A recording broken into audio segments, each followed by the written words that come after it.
Olá, alunos, saudações, tudo bem com vocês? Sejam bem-vindos a mais uma aula. Na aula de hoje, nós vamos falar sobre a ética grega. Isso mesmo. Eu sou o professor Magno Constantino e juntos nós vamos estudar um pouquinho de filosofia. Vamos lá? Primeiro, nós precisamos relembrar o conceito ou a ideia de ética. Ética é um conjunto de regras de conduta, ou seja, a imagem ética que mostra ao vivo os costumes, a índole e a natureza das coisas. É muito comum nós vermos o termo, a expressão ética relacionada a respeito, igualdade, valores e também aos direitos e à cidadania. Porém, na aula de hoje, nós vamos fazer uma classificação da ética. Nós temos a ética empírica, a ética de bens, a ética formal e a ética valorativa. Vamos entender cada uma delas. A ética empírica. A existência e a observação dos fatos são uma fonte para orientar e entender o comportamento humano. Para essa compreensão, os preceitos disciplinadores do comportamento estão implícitos no próprio comportamento, ou seja, na prática, no cotidiano da vida.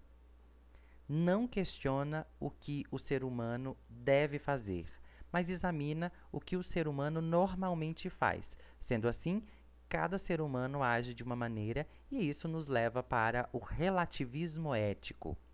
Correntes filosóficas empiristas é o anarquismo, o utilitarismo e também o ceticismo.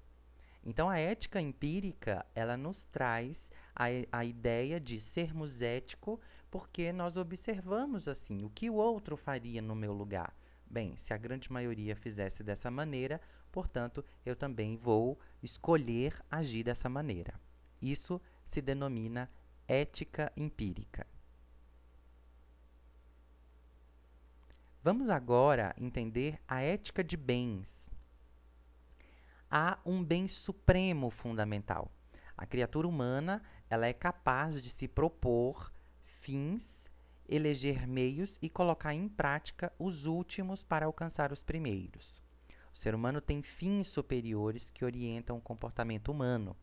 Há posições que diferem qual é o bem supremo que deve ser orientado, que deve orientar o comportamento humano. Então, aqui na ética de bens, você vai levar, o indivíduo leva em consideração algo maior. Não necessariamente um prêmio, mas ele leva em consideração algo maior. Pode ser o medo das leis, pode ser um medo de uma punição espiritual, conforme a crença individual. Mas, enfim, em todo o momento, ele vai levar em consideração um bem maior ou algo maior, né? Por isso que diz aqui, ó, que a criatura humana é capaz de se propor fins e eleger meios e colocar em prática os últimos para alcançar os primeiros. Então, é quase que um pouquinho de interesse, mas talvez isso pode acontecer ou ocorrer inconscientemente. Ética formal. Defende a consciência racional a partir da lei moral. Racional é o campo da lógica. O importante é cumprir logicamente o que tem que ser feito. Deve-se cumprir conforme as exigências da consciência racional e não conforme os sabores do ambiente externo. O filósofo por excelência dessa doutrina é Kant. Ele advoga que o certo é fazer o que é lógico ou racional. Então, essa classificação aqui de ética nos dá a entender ou nos leva a compreender que o que tem que ser feito é o lógico, é o que tem que ser feito certo.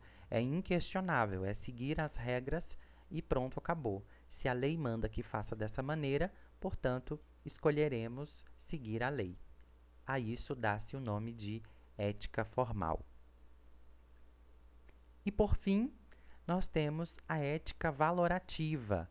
O comportamento moral deve ser orientado e pautado por aquilo que é valioso, ou seja, se é importante para o indivíduo, ele será ético. Se não influi ou se não o acrescenta ou atrapalha de um certo modo, ele é indiferente. Do ponto de vista da organização social, a existência do valor está associada àquilo que a sociedade, por sua vez, compreende, aceita e respeita como sendo valioso, e isso é determinado pela maioria.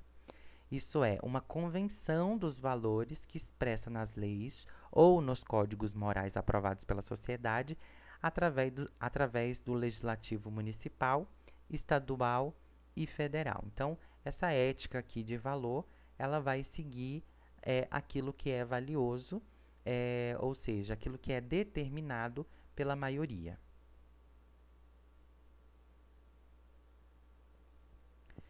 Com base nessa classificação que acabamos de estudar, agora você é capaz de responder no seu caderno e com suas palavras a seguinte atividade.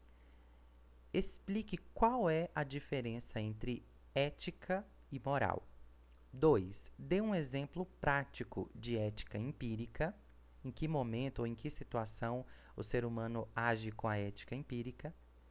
Dê um exemplo prático da ética de bens. Em que momento ou situação o ser humano usa a ética de bens. 4. Dê um exemplo prático de ética formal. Em que momento ou situação o ser humano usa a ética formal. E o 5º, dê um exemplo prático de ética valorativa. Em que momento ou situação o ser humano utiliza da ética valorativa. Ok? Eu sou o professor Magno Constantino, vou ficando por aqui. Até a nossa próxima aula e bons estudos para você. Tchau, tchau!